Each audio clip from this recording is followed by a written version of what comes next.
Continuación de la agonía de Cristo, en su primera parte. Cristo sigue siendo entregado en la historia. Todavía, mientras Jesús hablaba, he aquí a Judas Iscariote, uno de los 12, y con él una gran muchedumbre con espadas y palos, enviada por los jefes de los sacerdotes, los escribas y los ancianos del pueblo. Nada hay tan eficaz para la salvación y para la siembra de todas las virtudes en un corazón cristiano como la contemplación piadosa y afectiva de cada uno de los sucesos de la pasión de Cristo. Pero junto a eso, nos resulta de poco interés considerar el mismo hecho histórico, aquel tiempo en que los apóstoles dormían mientras el Hijo del Hombre era entregado, como una misteriosa imagen de lo que ocurriría en el futuro. Para redimir al hombre, Cristo fue verdaderamente Hijo del Hombre. Aún concebido sin semen de varón, descendía realmente del primer hombre. Se hizo hijo de Adán, para poder restaurar en su pasión la posteridad de Adán, perdida y desgraciadamente poseída por la falta de los primeros padres, a un estado de felicidad incluso mayor que el original. Por esta razón, y aun siendo Dios, continuamente se llamaba a sí mismo Hijo del Hombre, porque era hombre verdadero. Insinuaba así, de modo constante, el beneficio de su muerte, al recordar la única naturaleza que puede morir. Aunque Dios murió por nosotros, ya que murió aquel que era Dios, su divinidad no sufrió la muerte, sino solo su humanidad, o más bien su cuerpo, si nos atenemos más a lo que ocurre de hecho en la naturaleza que al uso vulgar de las palabras. Pues se dice de un hombre que muere cuando el alma se separa del cuerpo sin vida, pero el alma es en sí misma inmortal.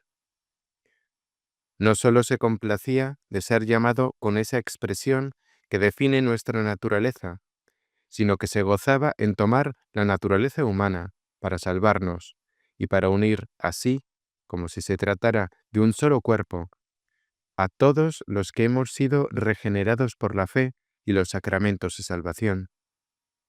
Se dignó incluso hacernos partícipes de su mismo nombre, y de hecho, la Escritura llama a todos los fieles Cristos y dioses.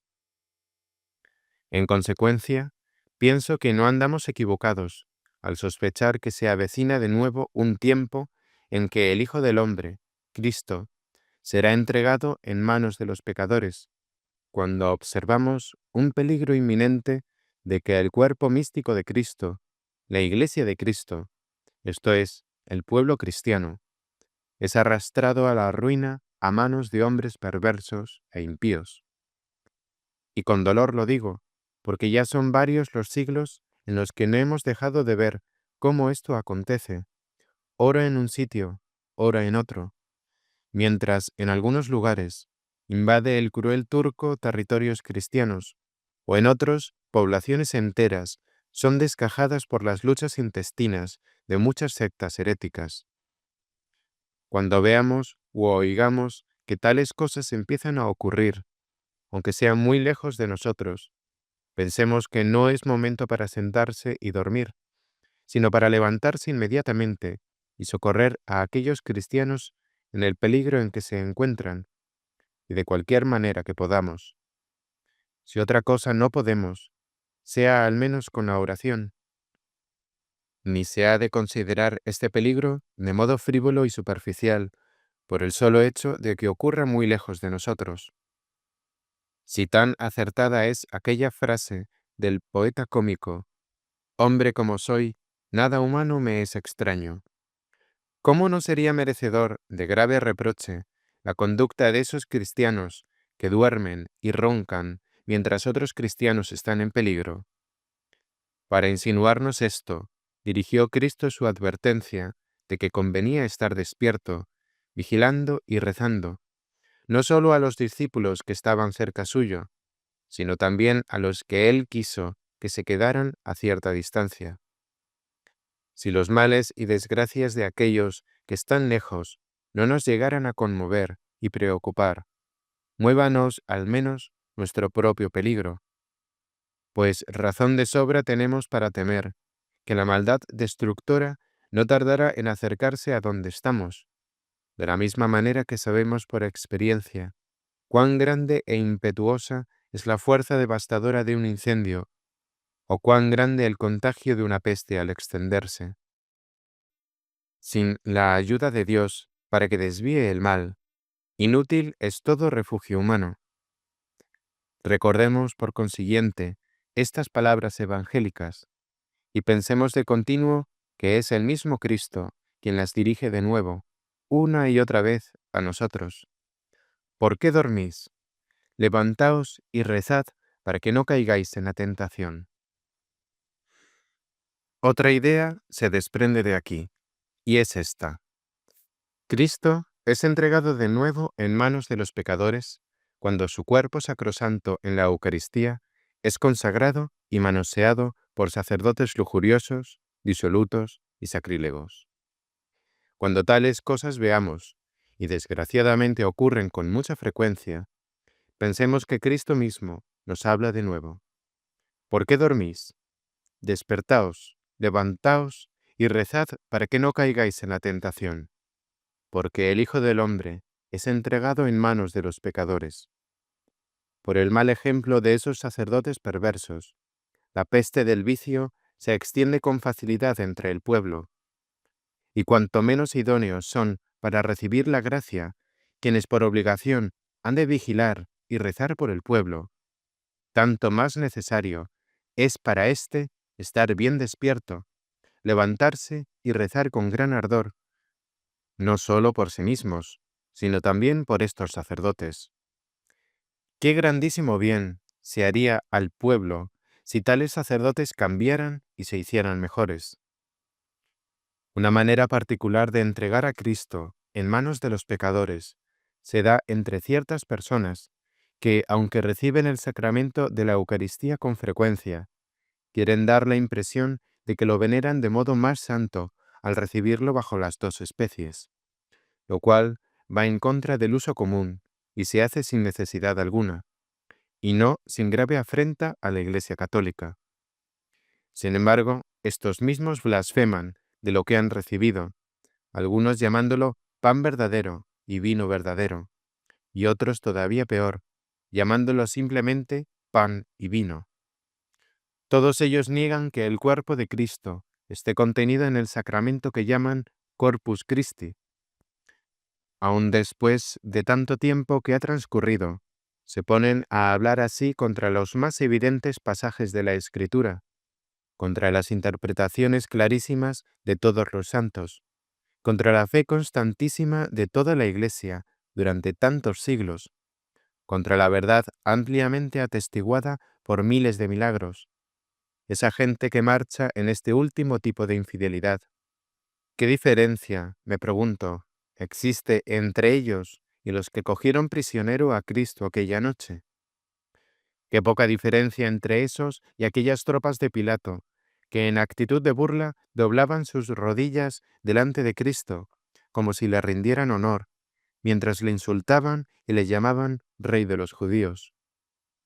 Esta gente de ahora también se arrodilla ante la Eucaristía y la llama cuerpo de Cristo, mientras, de acuerdo con su doctrina, no creen en ella más que los soldados de Pilato creían que Cristo era rey. En cuanto oigamos que tales cosas ocurren en otros lugares, no importa qué lejos estén, imaginemos inmediatamente a Cristo diciéndonos con urgencia: ¿por qué estáis dormidos? Levantaos y rezad para que no caigáis en la tentación. No seamos ingenuos. Dondequiera se presenta hoy esta plaga con extraordinaria virulencia, no cogen todos la enfermedad en un solo día. El contagio se extiende poco a poco y de manera imperceptible. Quienes al principio no le daban importancia, se levantan más tarde para oírlo y responder con cierta apatía o menosprecio, y luego son arrastrados al error, hasta que como un cáncer, según expresión del apóstol, el escurridizo mal acaba finalmente conquistando el país entero. Mantengámonos bien despiertos, levantémonos y recemos asiduamente, para que vuelvan sobre sí todos cuantos han caído en esta desgraciada insania preparada por Satanás, y para que Dios nunca permita entremos nosotros también en tal tentación, ni permita jamás al diablo desatar las ráfagas de esa tormenta hacia nuestras costas. Pero acabemos ya con esta digresión sobre los misterios y reanudemos la historia. Judas, apóstol y traidor. Judas, habiendo tomado una cohorte de soldados que le dieron los sacerdotes y los fariseos, fue allá con antorchas y armas. Estando Jesús todavía hablando, llega Judas Iscariote, uno de los 12, y con él un tropel de gente armada con espadas y garrotes, enviada por los príncipes de los sacerdotes, los escribas y los ancianos. El traidor les había dado una señal. Me inclinaría a creer que la cohorte, que, según los evangelistas, fue dada al traidor por los pontífices, era una cohorte romana asignada por Pilato a los sacerdotes. Los fariseos, escribas y ancianos del pueblo habían añadido a ella sus propios servidores, bien porque no tuvieran suficiente confianza en los soldados del gobernador, bien porque pensaron que un mayor número sería conveniente, para que no fuese Cristo rescatado por el repentino tumulto y la confusión causada por la oscuridad de la noche. O tal vez llevaban la intención de arrestar a todos los apóstoles al mismo tiempo, sin dejar que ninguno escapara en la oscuridad. No fue cumplido este último propósito, pues el poder de Cristo no lo consintió, y él mismo fue capturado porque quiso ser hecho prisionero él solo. Llevan antorchas encendidas y linternas para poder distinguir entre las tinieblas del pecado el sol brillante de la justicia. Llevan antorchas no para que pudieran ser iluminados con la luz de aquel que ilumina a todo hombre que viene a este mundo, sino para extinguir aquella luz eterna que nunca puede ser oscurecida.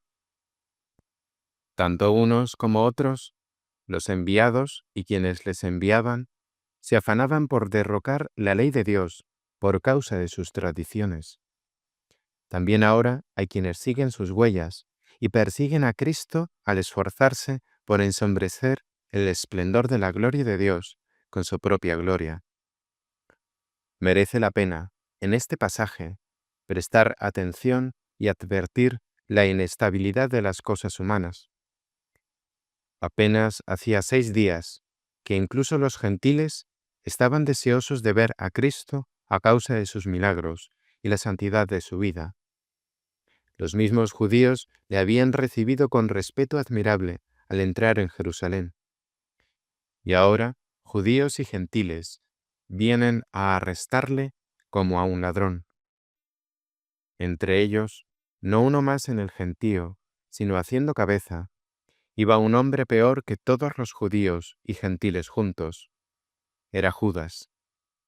Quiso Cristo ofrecer este contraste para enseñar que la rueda de la fortuna no quedará inmóvil para nadie, y que ningún hombre cristiano, su esperanza puesta en el cielo, ha de perseguir la gloria desdeñable en la tierra.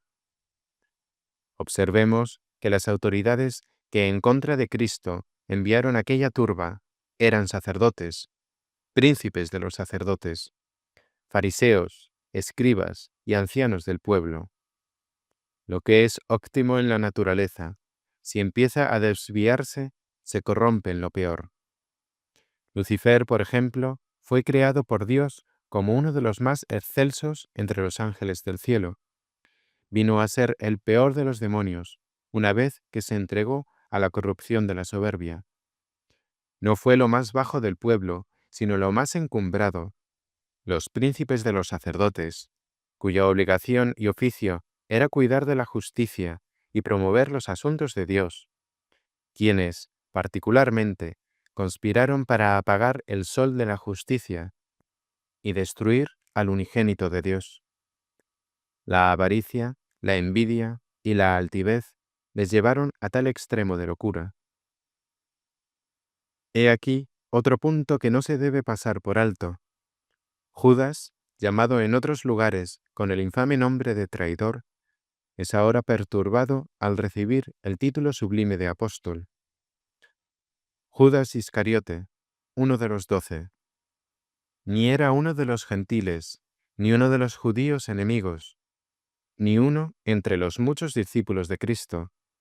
Aun si lo hubiera sido, inconcebible sería lo que hizo, sino vergüenza jamás vista, uno de los apóstoles escogidos por Cristo. Él solo, uno de los 12, fue capaz de entregar a su Señor para ser capturado, e incluso se hizo cabecilla de la turba.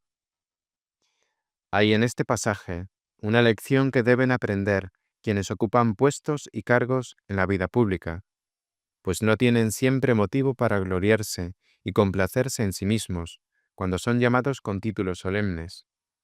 No, tales títulos son dignos y apropiados si quienes los poseen son conscientes de haber merecido tal tratamiento de honor por el recto cumplimiento personal de sus deberes administrativos. De no ser así, tendrían que ser abatidos por la vergüenza, a no ser que se deleiten en palabras vacías. No importa lo que sean, príncipes, grandes señores, emperadores, obispos, sacerdotes, si son miserables y perversos, deberían darse cuenta de que, cuando los hombres hacen sonar en sus oídos los títulos espléndidos de sus cargos, no lo hacen sinceramente para rendirles honor, sino para poder reprocharles, sin peligro alguno y bajo color de alabanza, los honores que llevan y usan indignamente.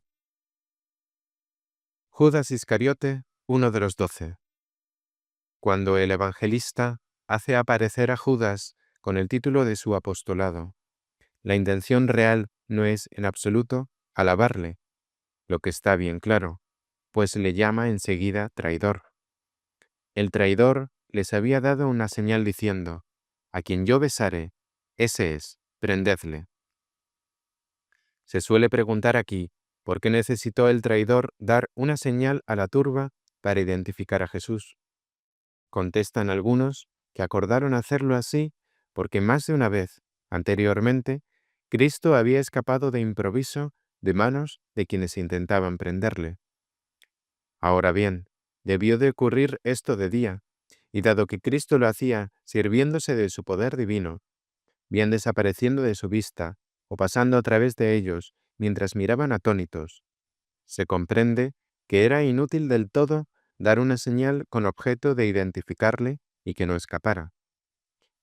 Otros han dicho que uno de los 2 Santiagos se parecía mucho a Cristo, tanto que si no se les miraba bien de cerca, no era fácil distinguirlos. Dicen que esta era la razón de que fuera llamado hermano del Señor.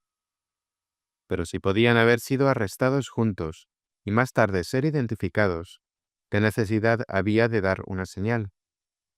Era la noche ya avanzada, como dice el evangelista, y aunque se acercaba el amanecer, todavía era de noche, y la oscuridad lo llenaba todo, pues llevaban antorchas que daban, seguramente, luz suficiente para hacerlos visibles desde lejos, pero no para distinguir bien una persona a cierta distancia.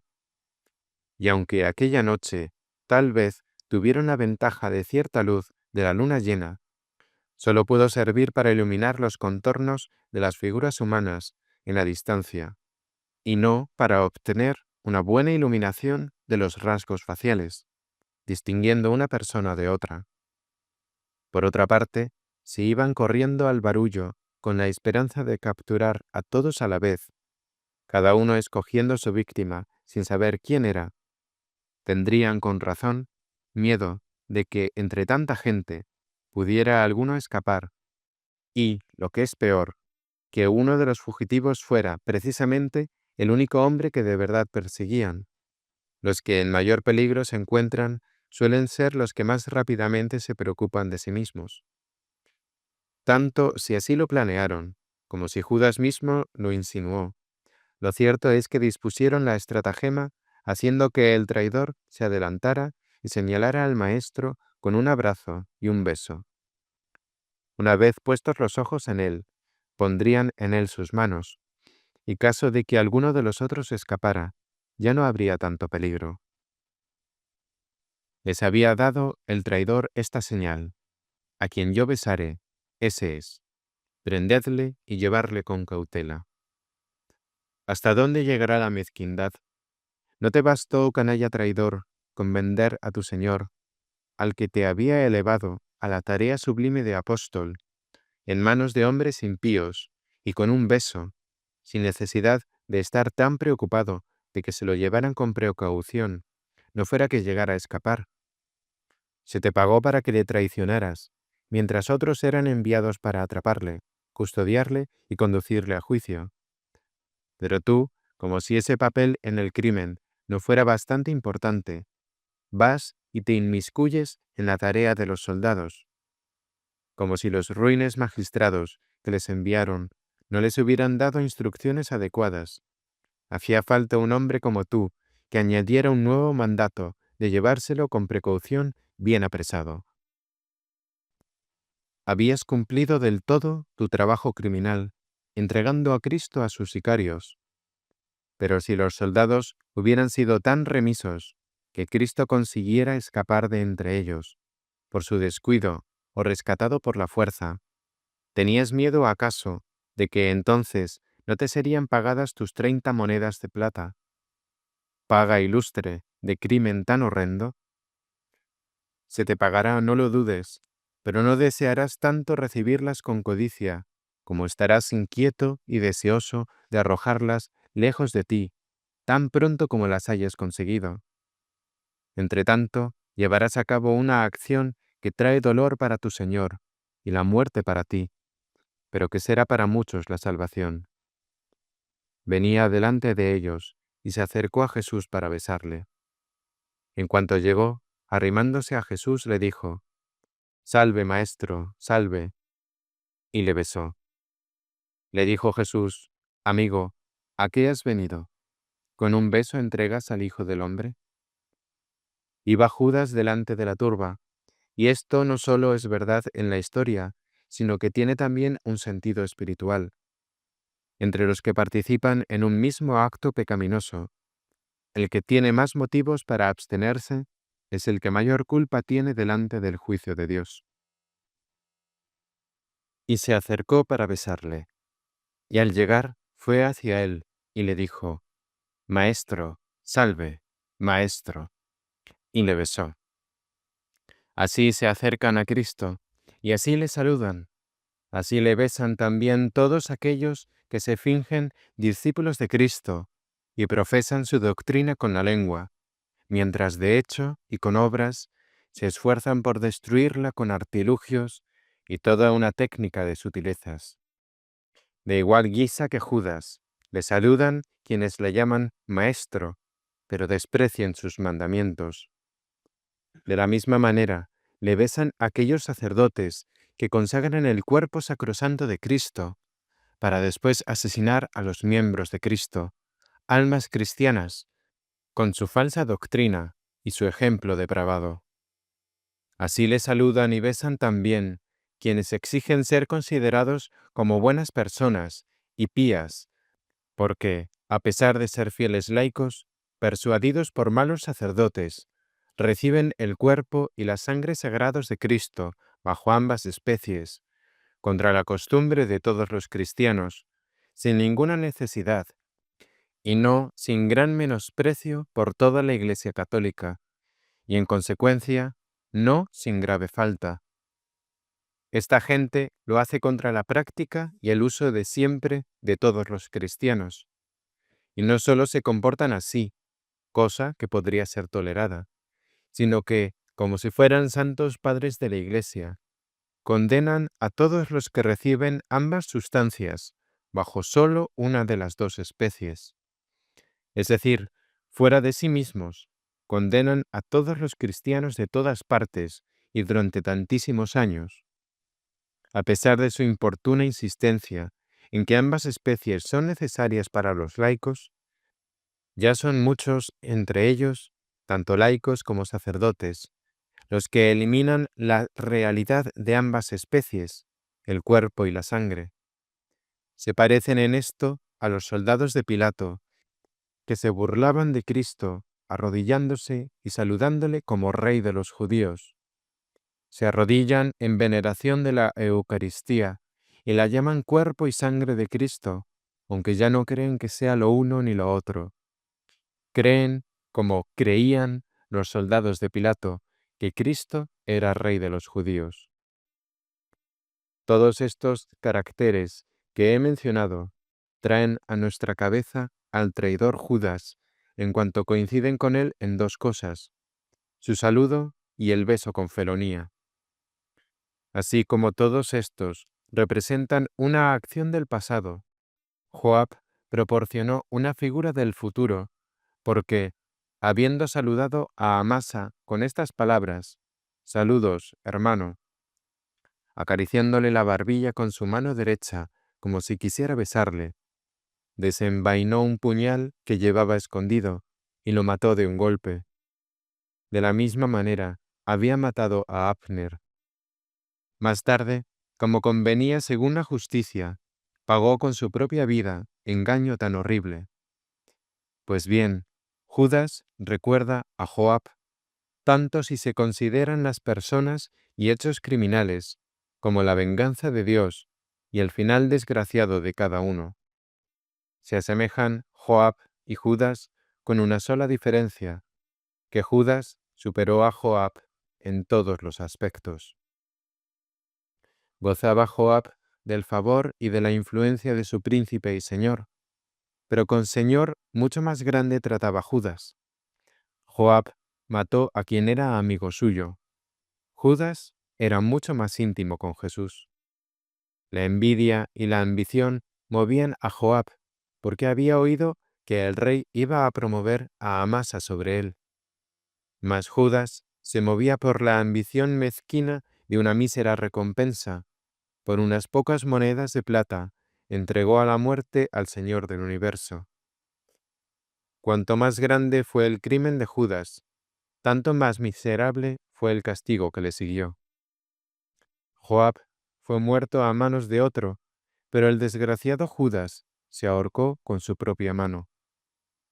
En la forma externa que tomó el delito hay una clara similitud entre ambos crímenes. Joab asesina a Amasa en el mismo instante de saludarle, casi besándole.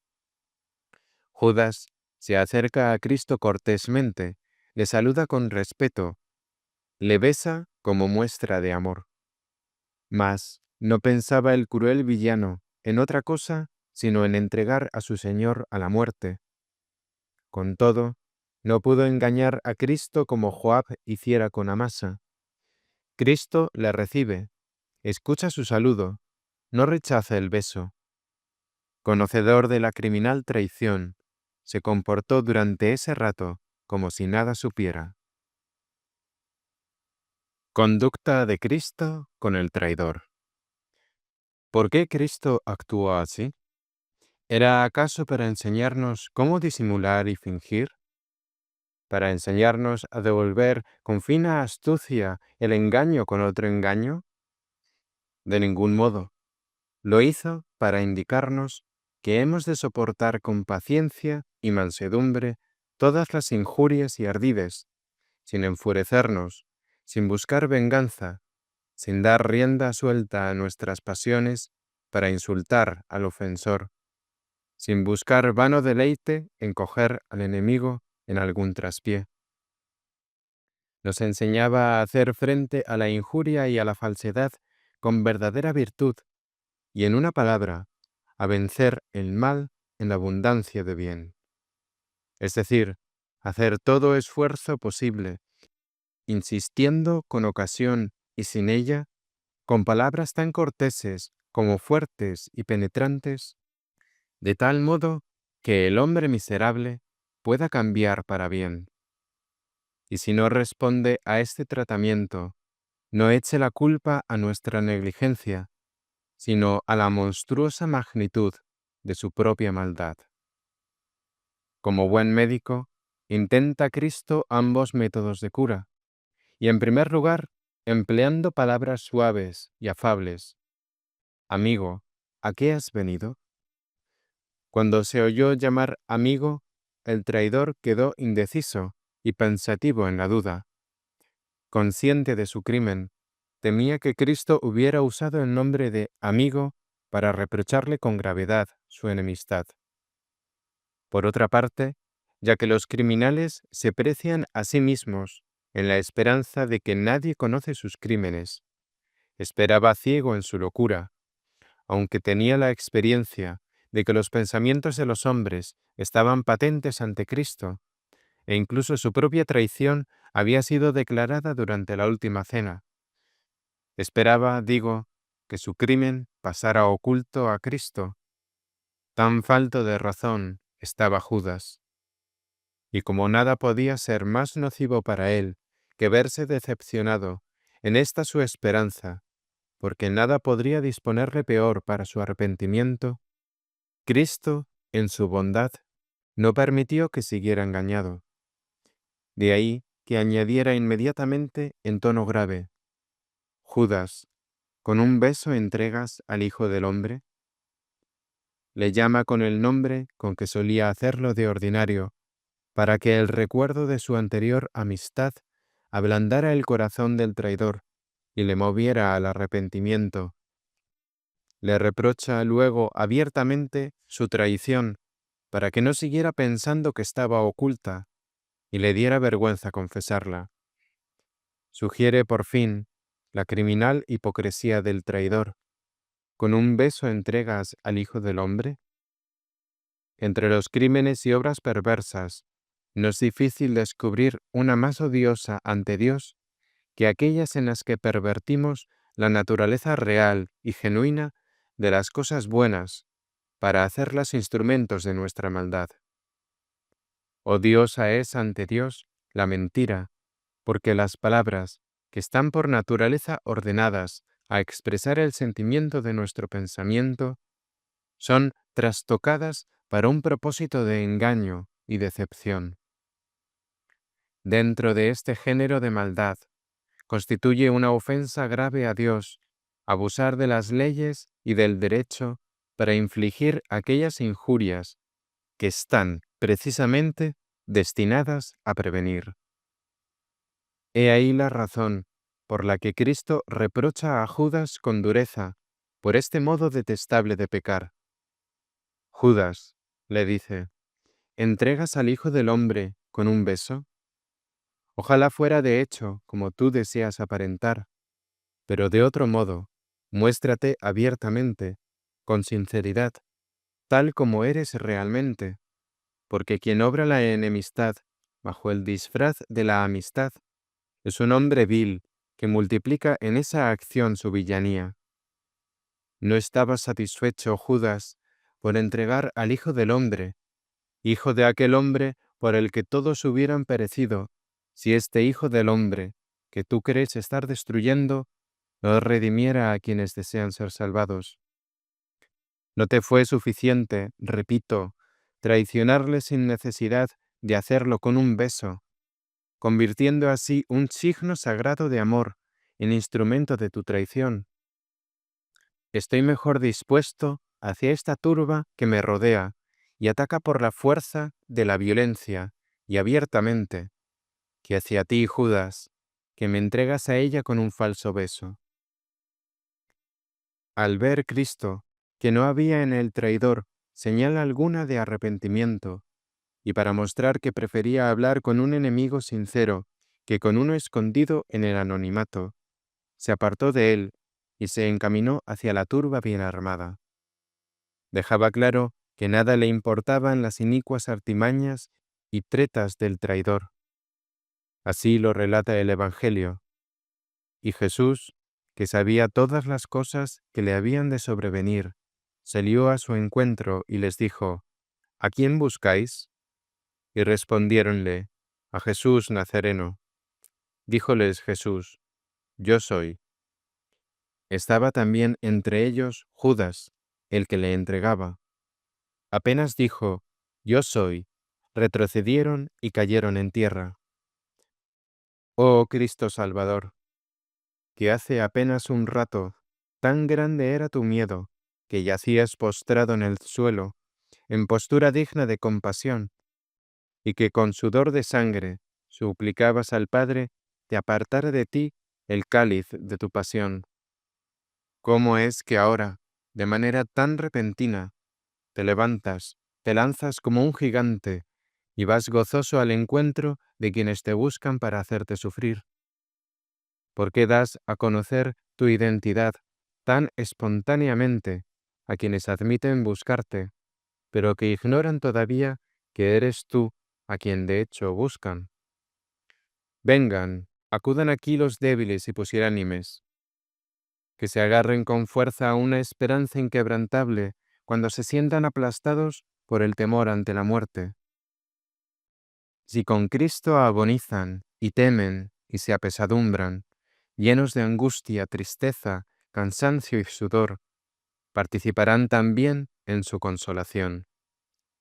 Sin duda ninguna, se sentirán fortalecidos por el mismo consuelo que tuvo Cristo, con la condición de que hagan oración, de que perseveren en ella y de que abandonen todo en la voluntad de Dios.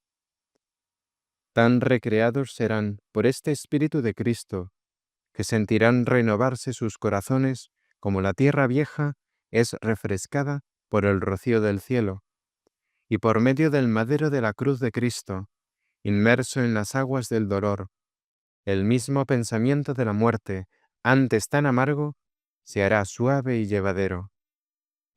Un ánimo alegre y jovial sucederá al cansancio.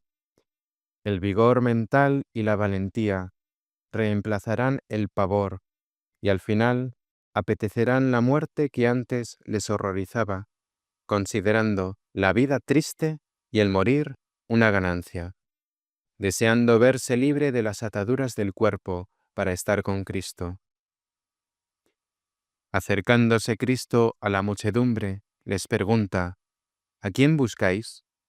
Contestan: a Jesús Nazareno. Judas, el que le entregaba, estaba entre ellos. Y Jesús les dijo: Yo soy. Cuando dijo: Yo soy, retrocedieron y cayeron por tierra. Si pudiera darse el caso de que el pavor y la angustia de Cristo hubieran antes disminuido nuestra estima e imagen de Él, habría ahora que restaurarla ante esta su fortaleza tan varonil. Avanza impertérrito hacia una masa de hombres armados, a aquellos que ni siquiera sabían quién era Él, y aún seguro de su muerte, pues sabía todo lo que iba a ocurrirle, se ofrece libremente como una víctima que va a ser cruelmente sacrificada. Este cambio, tan completo como repentino, resulta verdaderamente admirable si se contempla desde su santísima humanidad. ¿Qué estima tendremos de Él? ¿Qué intensa reacción ha de producirse en los corazones de todos los fieles por la fuerza de este poder divino, pasando asombrosamente a través del organismo debilitado de un hombre? Porque, ¿cómo fue posible que ninguno de los que le buscaban pudiera reconocerle al acercarse? Había enseñado en el templo, había volcado las mesas de los vendedores, había arrojado de allí a éstos, había desarrollado su actividad en público, había desconcertado a los fariseos, había satisfecho a los saduceos, había refutado a los escribas, había eludido con una prudente respuesta la pregunta capciosa de los soldados herodianos. Había alimentado a 7.000 hombres con 7 panes, y curado enfermos y resucitado a los muertos. Se había hecho accesible a todo tipo de personas, fariseos y publicanos, ricos y pobres, justos y pecadores, judíos y samaritanos y gentiles. Y ahora no hay nadie entre tanta gente que le reconozca por su rostro o por su voz al dirigirse a ellos de cerca.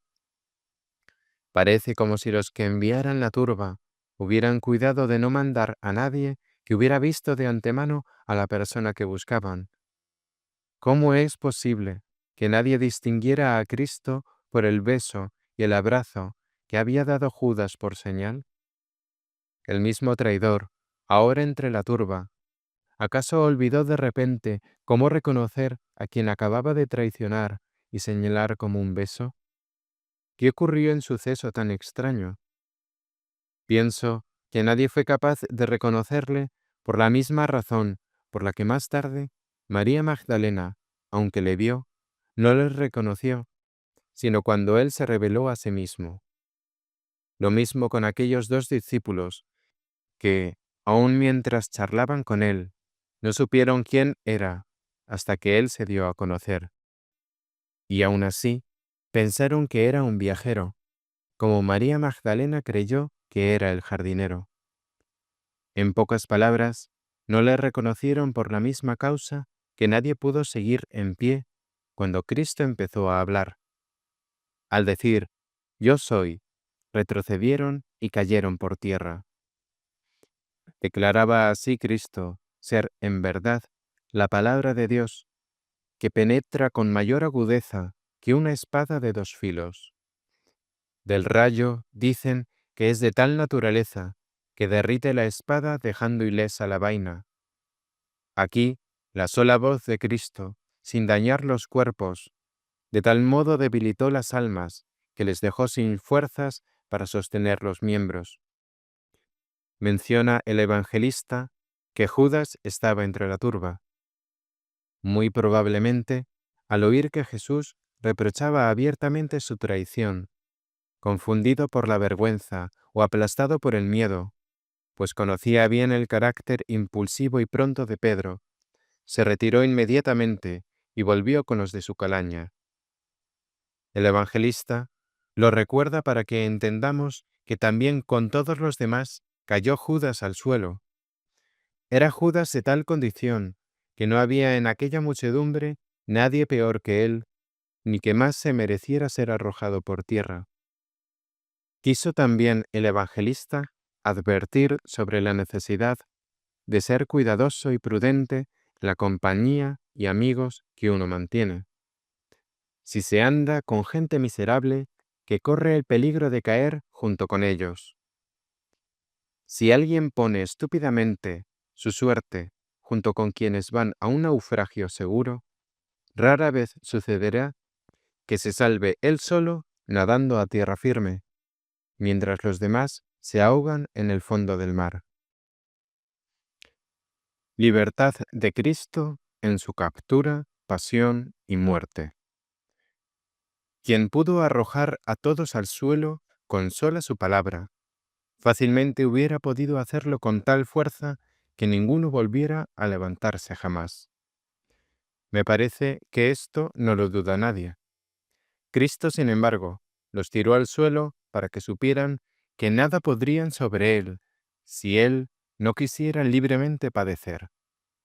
Y así permitió que se levantaran para seguir haciendo lo que él deseaba padecer. Al levantarse, les preguntó por segunda vez, «¿A quién buscáis?» Y ellos respondieron, «A Jesús Nazareno». Tan atemorizados contestaron, que parece estaban fuera de su sano juicio.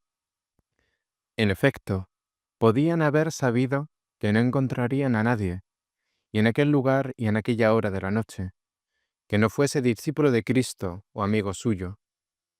Y lo último que haría tal persona sería darles una pista para encontrar a Cristo.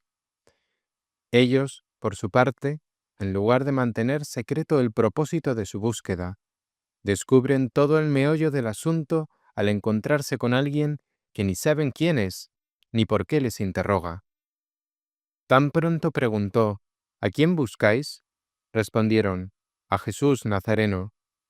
Contestó Cristo Jesús, «Ya os he dicho que yo soy. Ahora bien, si me buscáis a mí, dejad ir a estos». Es decir, si me buscáis a mí, ¿por qué no me arrestáis de golpe? Ya que yo mismo me he acercado a vosotros y os he dicho quién soy. Y la razón es que sois tan incapaces de prenderme contra mi voluntad que ni siquiera podéis permanecer de pie mientras os hablo, como acabáis de comprobar al caeros. Por si acaso lo habéis olvidado, os vuelvo a repetir que yo soy Jesús de Nazaret. Si a mí me buscáis, dejad que éstos se vayan. Que estas últimas palabras de Cristo no eran un simple ruego, es algo que, me parece, Cristo dejó muy claro al arrojar a todos al suelo. Ocurre, a veces, que quienes planean una villanía no quedan contentos con la simple acción criminal, sino que, con depravado desenfreno, añaden algunos adornos, por llamarlos de algún modo, del todo innecesarios a su propósito criminal. Hay incluso algunos ministros del mal tan absurda y perversamente cumplidores, que para evitar el riesgo de omitir alguna obra mala a ellos confiada, añaden algo extra de su propia parte, por si acaso. A ambos se refiere Cristo. Si a mí me buscáis, dejad marchar a estos. Si los sumos sacerdotes, escribas, fariseos y ancianos del pueblo desean ávidamente calmar su sed con mi sangre, prestad atención y mirad. Cuando me buscabais, salí a vuestro encuentro. Ni siquiera me conocíais y me entregué a vosotros. Mientras estabais postrados en el suelo, yo seguía junto a vosotros. Y ahora que os levantáis, sigo en pie, dispuesto a ser capturado. Soy yo mismo quien me entrego a vosotros, cosa que el traidor no pudo conseguir, para que ni vosotros ni mis discípulos piensen que su sangre deba ser añadida a la mía, como si acaso no fuera suficiente crimen matarme a mí. Si a mí me buscáis, dejad ir a estos. Mandó que dejaran en paz a los discípulos y aún esforzó a hacerlo. Salvados gracias a la fuga, anuló todos sus esfuerzos por capturarlos. Todo esto lo había anunciado ya de antemano, y mandó, dejad ir a estos, para que se cumplieran aquellas otras palabras. No he perdido ninguno de los que me has confiado. Estas palabras que menciona el evangelista son las mismas que había dirigido Cristo a su Padre aquella noche en la cena. Padre Santo, guarda en tu nombre a estos que tú me has confiado. Y después, he guardado a los que me diste, y ninguno se ha perdido, sino el hijo de la perdición, para que se cumpla la Escritura. Al predecir que los discípulos se salvarían cuando él fuese arrestado, se declara a Cristo ser su guardián y custodio. Así lo recuerda el evangelista a sus lectores, para que entiendan que aunque dijera a la turba que los dejase marchar, ya había él mismo abierto una vía para que huyeran. El final desgraciado de Judas se predice en el Salmo 108, donde en forma de oración se lee: «Sean cortos sus días, y otro reciba su ministerio». Se dijo esto de Judas, traidor mucho antes de su traición, pero dudo que aparte del salmista, conociera a alguien que estas palabras eran una predicción precisamente sobre Judas, hasta que Cristo lo mostró con claridad, y los hechos confirmaron las palabras. No hay que olvidar que ni los mismos profetas veían todo lo predicho por otros, porque el espíritu de profecía se da a la medida, es personal. Y además, me parece que nadie entiende el sentido de todas las frases de la Escritura, de tal modo que nada quede ya en ellas de misterio escondido, todavía ignorado, bien sea sobre los tiempos del Anticristo o sobre el juicio final por Cristo, y permanecerán ocultos hasta que venga de nuevo Elías para explicarlos.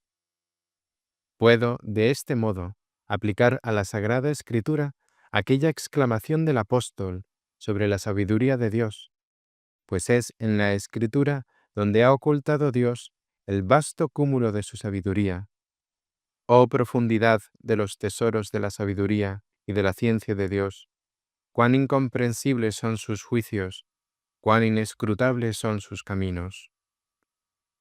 En nuestros días, sin embargo, primero en un sitio y luego en otro, surgen, día tras día, casi como avispas y abejorros, individuos que se glorían de ser autodidactas, como dice San Jerónimo, y que sin la ayuda de los comentarios de los antiguos doctores encuentran muy accesibles, abiertos y claros todos aquellos pasajes que los antiguos padres confesaron habían encontrado dificilísimos. Y los padres fueron autores de no menor ingenio ni inferior formación doctrinal, infatigables en el estudio, y por lo que se refiere a ese carisma o espíritu que estos autores modernos tienen tan a menudo en sus labios como tan rara vez en sus corazones, también los padres les superaron no menos que en la santidad de sus vidas. Ocurre en nuestros días que estos autores nuevos, que súbitamente han florecido de la tierra como teólogos y que quieren presentarse como quien lo sabe todo, no solo están en desacuerdo con aquellos autores de vida tan santa sobre el significado de la Escritura, sino que ni siquiera perseveran unánimes en los grandes dogmas de la fe cristiana. Uno cualquiera entre ellos, el que sea, pretendiendo tener la verdad, conquista a los demás y a su vez es conquistado por otros. Todos se asemejan en su oposición a la fe católica y son todos también iguales en ser así vencidos. El que habita en los cielos se ríe de sus intentos, inútiles e impíos. Y a él suplico yo, para que no se ría de ellos de tal guisa que los desdeñe en su ruina eterna, sino para que les conceda la gracia salvadora del arrepentimiento, y así estos hijos pródigos, que durante tanto tiempo han andado descarriados en el exilio, vuelvan sus pasos al seno de su madre, la Iglesia. De esta manera, unidos todos en la verdadera fe de Cristo y en la caridad de sus miembros, podamos obtener la gloria de Cristo, nuestra cabeza, gloria que nadie, por mucho que se engañe, puede esperar alcanzar fuera del cuerpo de Cristo y de la verdadera fe. El fin de Judas. Pero volviendo a lo que decía, el hecho de que esa profecía se aplique a Judas fue algo insinuado por Cristo y que Judas mostró al suicidarse. Fue hecho luego explícito por Pedro y cumplido por todos los apóstoles, cuando Matías fue elegido para ocupar su lugar. Otro recibió su episcopado. Después de esto, no hubo ya ningún otro cambio en el grupo de los 12, aunque los obispos suceden ininterrumpidamente a los apóstoles. Aquel número sagrado alcanzó su fin al cumplirse la profecía. Al decir Cristo, «Dejad que éstos se vayan», no imploraba su permiso, sino que declaraba, de una manera velada, que él mismo había concedido a los apóstoles el poder de marcharse para que se cumplieran aquellas palabras. «Padre, he guardado a los que me diste, y ninguno se ha perdido excepto el hijo de la perdición». Vale la pena contemplar aquí con cuánta eficacia predijo Cristo en estas palabras el contraste entre el fin de Judas y el de los demás, la ruina del traidor y el feliz desenlace de los otros. Habla Jesús con tal firmeza que no parece anunciar algo del futuro, sino lo que ya ha ocurrido. He guardado, dice, a aquellos que me diste. No se defendieron con sus propias fuerzas, ni se salvaron por la misericordia de los judíos, ni escaparon por la negligencia de la cohorte, sino gracias a Cristo. Yo los he guardado, y ninguno se ha perdido sino el hijo de la perdición. También él estaba entre los que tú me diste. Él me recibió, y también a él, como a todos los que me reciben, le he dado poder de llegar a ser hijo de Dios. Cuando la avaricia le enloqueció, se pasó a Satanás, y abandonándome y traicionándome con perfidia, rechazando la salvación y esforzándose en mi destrucción, se convirtió en hijo de la perdición y pereció como un miserable en su propia miseria. infaliblemente cierto del final de Judas. Cristo habla de su ruina como si ya hubiera acontecido. Mientras Cristo es apresado, aparece el infeliz traidor como jefe y guía de los que le capturan, y yo lo imagino gozándose y exultando en el peligro de su maestro y de los que fueran sus condiscípulos, pues estoy convencido de que deseaba y esperaba que todos fueran arrestados y condenados. El carácter perverso y la locura furiosa de la ingratitud se manifiestan por esta peculiaridad, que desea la muerte de la misma víctima a la que inicuamente ha injuriado. Quien tiene su conciencia plagada de úlceras criminales, ve en el mismo rostro de su víctima un reproche insoportable de su acción y huye de él con espanto. Se alegraba el traidor, confiando que serían capturados todos juntos, y estaba tan estúpidamente seguro de sí mismo que nada había más lejano de su cabeza como el pensamiento de la sentencia de muerte que Dios le colgaba, un lazo terrible a punto de atrapar su cuello en cualquier momento. Qué digna de compasión es esta tenebrosidad de la débil y mortal condición humana, que a menudo tiembla de miedo y se perturba tumultuosamente, mientras ignora estar completamente a salvo. Y otras veces, en cambio, se comporta como si nada le preocupara, segura de todo peligro y del todo inconsciente de que una espada mortal pende sobre su cabeza. Temían los demás apóstoles ser prendidos y asesinados junto con Cristo, y sin embargo todos consiguieron escapar. Judas, por el contrario, al parecer libre de todo temor, y que incluso se deleitaba en el miedo de los apóstoles, pereció unas pocas horas después. Cruel es el apetito que se alimenta de la desgracia ajena, ni hay razón alguna para que alguien se goce y felicite porque esté en su poder causar la muerte a otro ser humano, como se le antojaba al traidor gracias a los soldados que había conseguido. Aunque un hombre puede enviar a otro a la muerte, puede estar bien seguro de que él mismo también le seguirá, e incierta como es la hora de la muerte, puede ocurrir que él mismo, tal vez, preceda a quien imagina con arrogancia haber enviado a la muerte. Así ocurrió aquí, en donde la del miserable Judas precedió a la de Cristo, a quien aquél había entregado a la muerte. Ejemplo triste y terrible para todos. No se crea el criminal seguro y libre de castigo, por mucho que se precie en su arrogante impenitencia, porque contra los malvados conspiran al unísono todas las criaturas junto con el Creador. El aire suspira por soplar vapores nocivos contra el miserable. El mar desea arrollarlo con sus olas. Las montañas quieren volcarse sobre él, los valles levantarse en contra suya, la tierra entreabrirse bajo sus pies. El infierno busca tragarlo tras una larga caída. Los demonios desean zambullirle en las llamas devoradoras y eternas. Y entre tanto, el único que preserva al hombre malvado es el mismo Dios que aquél abandonó. Si alguien es tan obstinado en su imitación de Judas, que Dios decida no ofrecerle más la gracia que tan a menudo le ha sido procurada y por él rechazada, ese hombre sí que es verdaderamente desgraciado, y por mucho que se halague a sí mismo en la falsa ilusión de volar muy alto en el aire sobre una nube de falsa felicidad, está, de hecho, revolcándose en un abismo de calamidad y desgracia.